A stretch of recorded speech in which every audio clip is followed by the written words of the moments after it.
rise. Blessed be to your day. May it be everything you require to acquire everything that you desire. I want to start with a story. Story time with Papa Lucifer. I remember back in the day, I remember always seeing the GIs, or not even GIs, just people like always going for their morning runs or afternoon runs. I remember everybody going for their run. Like, people be going for their run in the AM. I remember that, so I was like, oh, they're going for a run. Must be nice. I'd be like, it must be nice, must be cool to be able to go for a run and do whatever.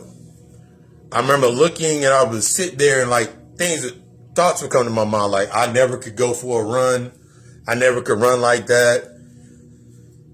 That's not a part, like I do enough running at my job. I do enough this, that. I always talked myself out of doing something that I always would notice. Always trying to recover something. So it made me really think about the time that I wouldn't have to do it. The time, what I would need to go get, feeling like I need to go get like the perfect pair of running shoes. I had to go get like, I would like tell myself these things that would deflect me from doing it rather than starting to see myself in that space. I had to stop trying to recover. I had to stop trying to recover. Recovery naturally happens. Remember, everything naturally happens once you start doing the process. Everything that needs to be in that space will come into that space as you do your work. So I had to let go of the control. I learned that control distorts the discovery of the true self.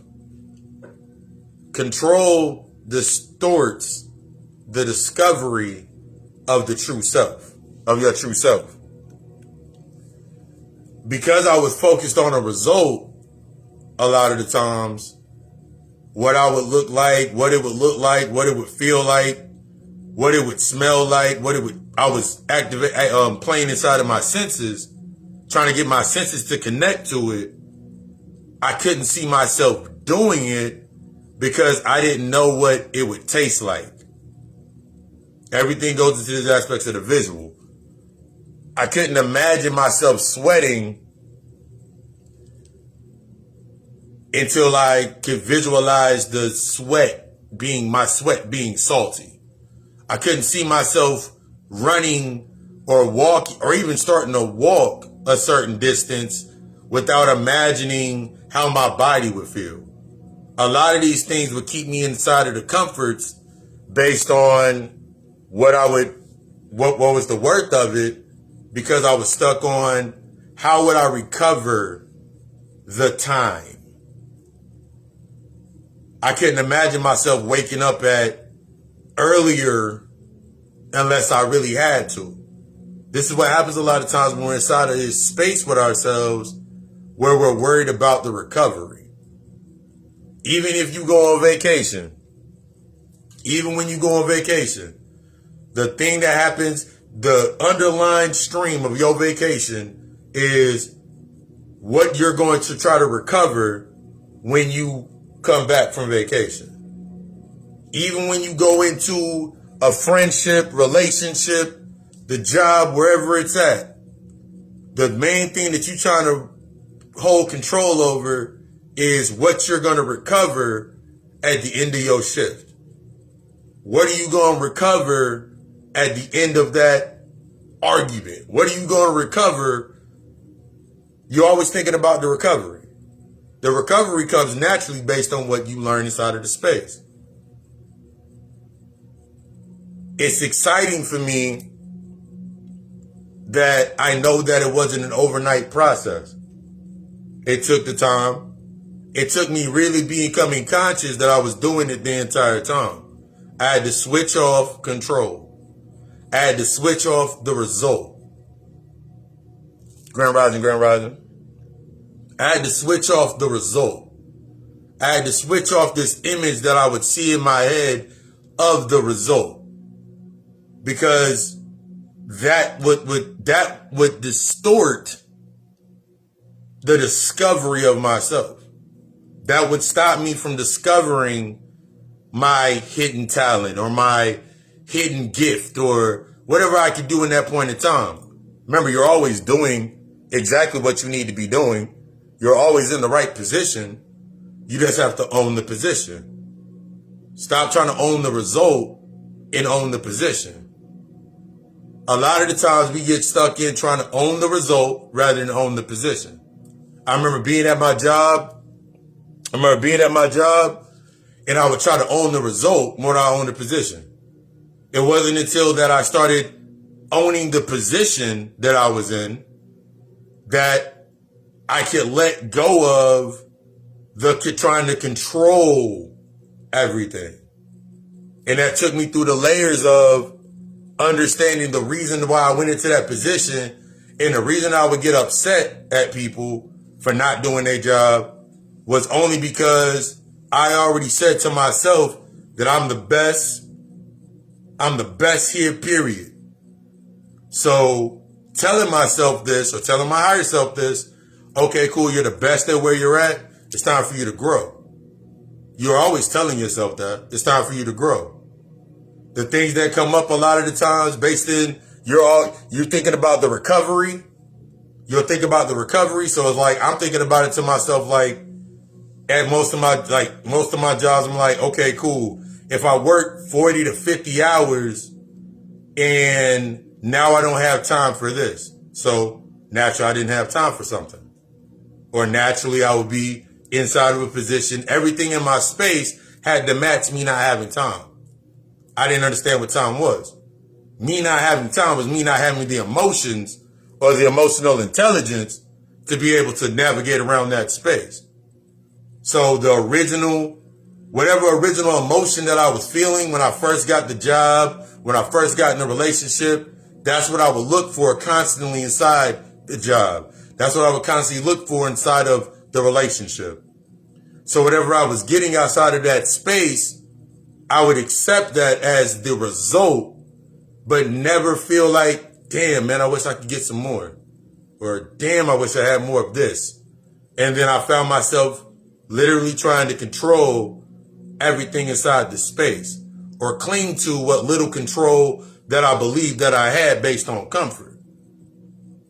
End of the day, when I was at work, get off work, okay, cool. I got basically 6 to 7 hours before I got to go back to my job. What can I grab at the end of the day to give myself a sense of accomplishment rather than looking at the result? What I noticed is when I started doing this aspect, I never could learn from where I was at inside the space. I never had time to assess because I was just simply looking for what would be the next spark or the next thing to feed my urge. I didn't realize how much control I really didn't have. The more and more that I was trying to hold on to control, the less and less control that I had. Because when you look at it, it becomes whatever you think it is. When you're looking at it, it becomes whatever you think it is. Whatever you focus on and how you're focusing on it, the emotional aspect that makes you focus on it in the first place, it becomes exactly what you need to maintain the behavior. So, of course, when I was going to work, when I go to my job, my first thoughts in my mind were, I know I'm going to have to do this, this, this. I know they didn't do this. I know they didn't do that. But now I'm sitting in the space mad or upset that they didn't clean or they didn't put this away, or they didn't make this order, or they didn't do this. So I'm upset with them, but I'm like, why is it bothering me? In order for me to maintain this identity of me being the best, this is what I was known for being the best for. So in order for me to step out of that position, I got to let go of the result. I got to let go of the old result.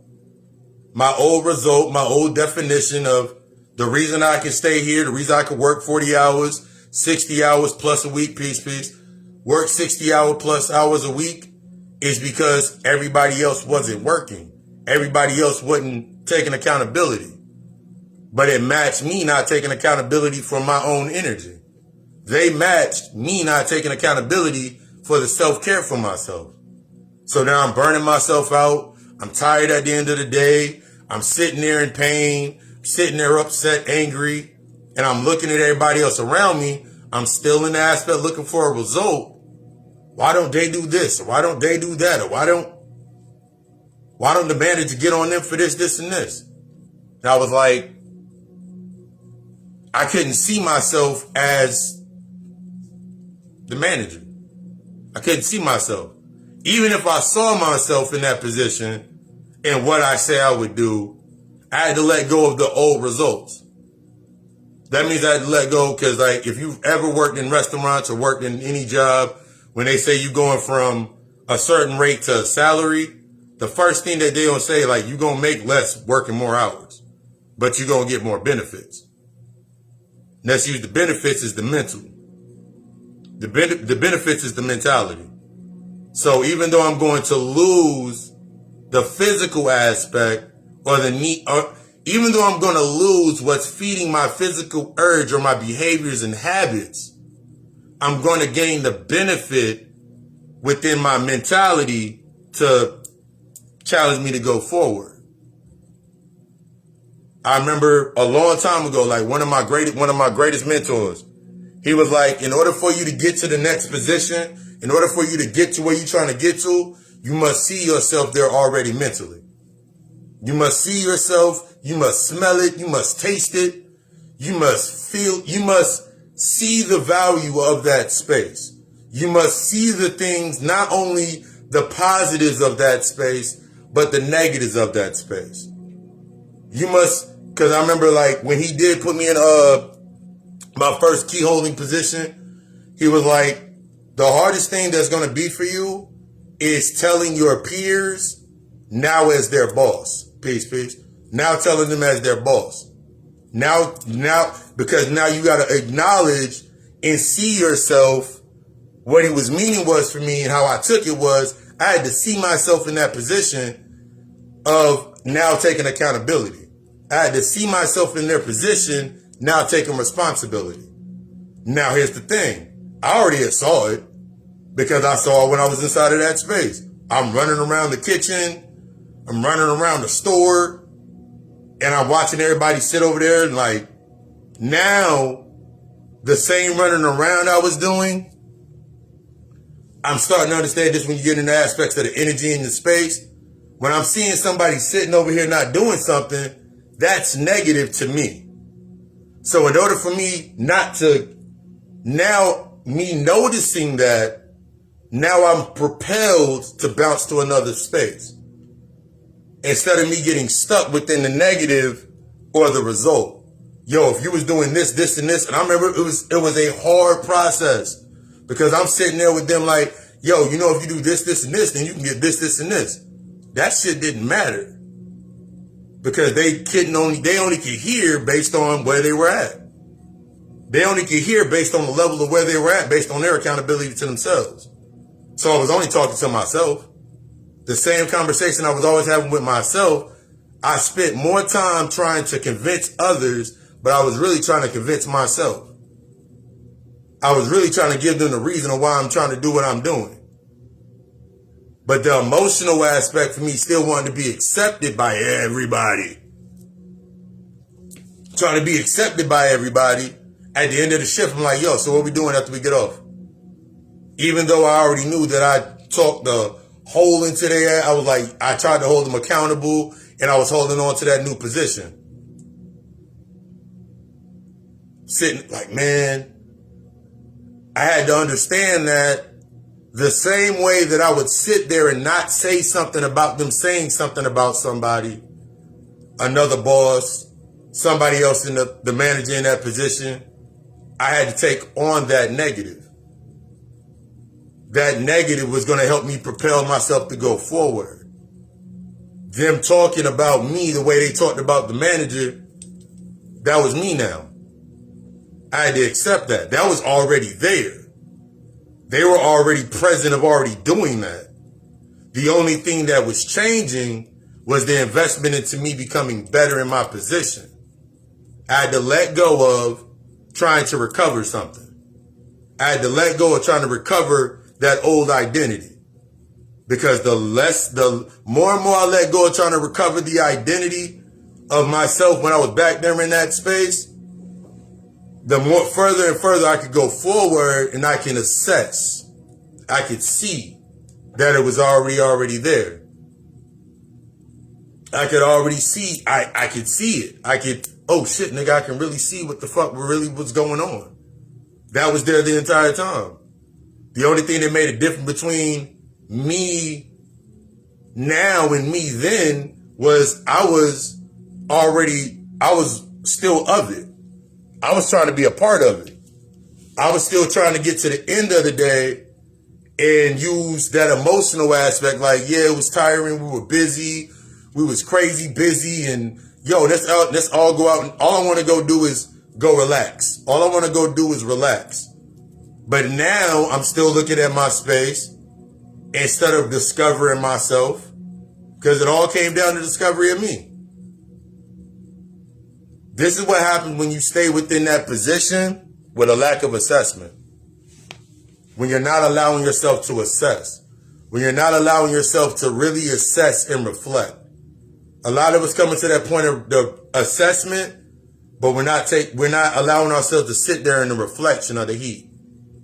A lot of times we come into that space with ourselves and I talked about this on Friday, we try to shift from one position to the other or bounce between the positions, instead of allowing ourselves to transmute and understand the need for this is the need for this. That's that acceptance aspect. In order for me to understand that, in order for me to become the best, there had to be motherfuckers that was the exact opposites of me, what my definition of the best was. Then I kept trying to go, let me go back over there.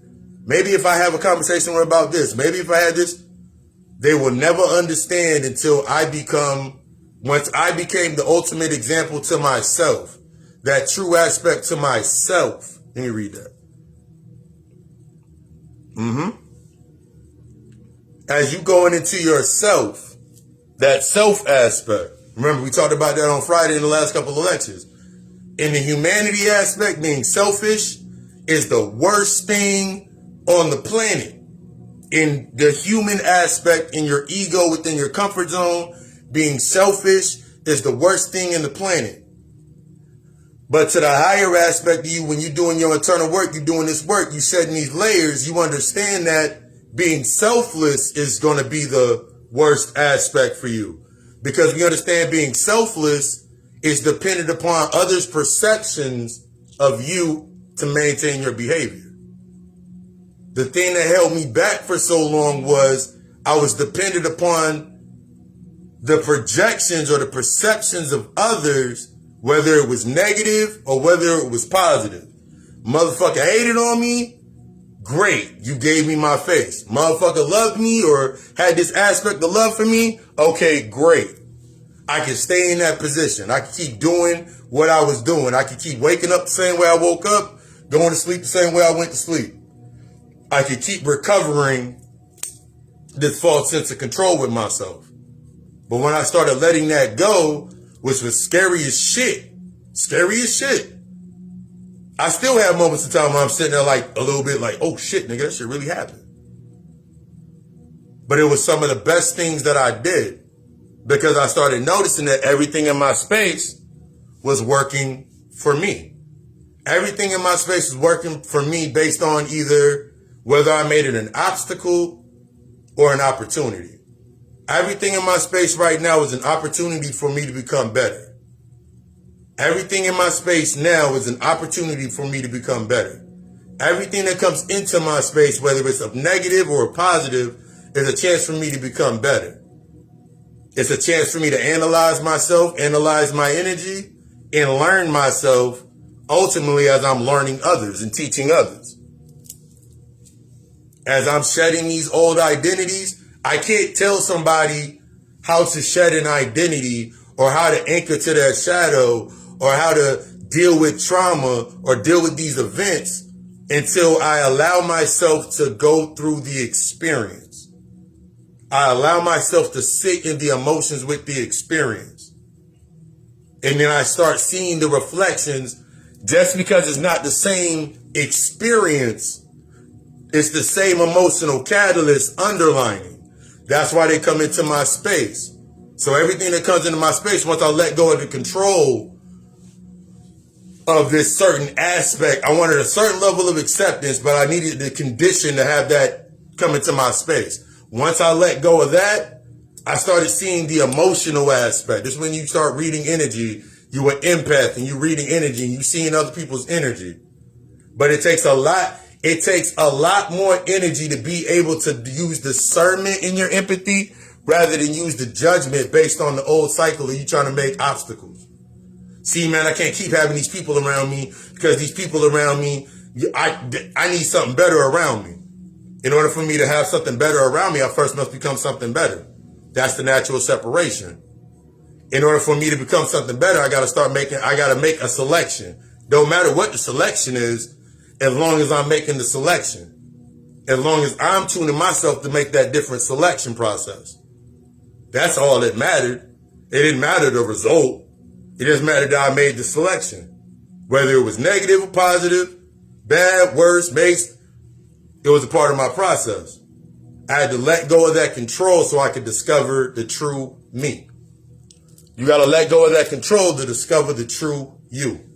You got to let go of that control to assess that behavior. You got to let go of that control to assess those emotions. You got to let go of that control and watch it. And it hurts. It hurts. I can't lie to you because Lucifer doesn't lie. Can't lie to you. It will hurt. It will fuck your head up. It will have you sitting there thinking, is this worth it? Are you worth it? It's going to have you testing your value in yourself. And is this worth what I'm about to go through? Do you trust your process? Do you trust yourself? Then you'll start trusting that process. Do you love yourself? You're going to start, if you love yourself as much as you say you love yourself, you're going to love that process. That process is you. You are that process. You are that fire. A lot of times we come into the aspects with this fire and we allow ourselves we wait for the heat. We wait for the heat and we're like, ooh, it got hot. Now it's time for me to move out. But what happens if you sit down in the fire? What happens if you sit down in the heat? What if you allow yourself to start sweating? You allow your skin to start peeling. You allow your true self to start coming out. Because that's all that comes to the surface. Everything got to get pushed out in order for the true you to come to the surface.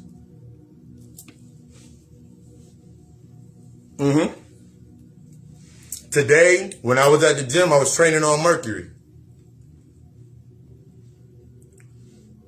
There's something simple in my mind. I had the simple explanation in my mind. I was like, I'm on Mercury. Mercury is the closest planet to the sun. That's what we were taught. So I know it's going to be mad fucking hot. But then as I'm sitting there doing my workout, I'm thinking about the placement of Mercury in my chart. Aquarius is in Mercury. So my sun sign is in Mercury. So it's when it gets hot, that's usually when I do the best work. But based on me trying to control the result, I would try to control the heat. So I would try to control the argument. I would try to control the frequency of the space instead of just saying my truth. The more and more control that you have, the more and more you'll see that you're trying to over-explain. Remember, those traumatic responses. You're going to go back and forth with yourself trying to fade and fill. You don't go back and forth with yourself trying to just dub over every relationship, keep looking the same. And that's all because of that crossfade. And that's what we're getting into this week on the God Hour podcast, crossfade. Understanding your transition and understanding the layers of the transition.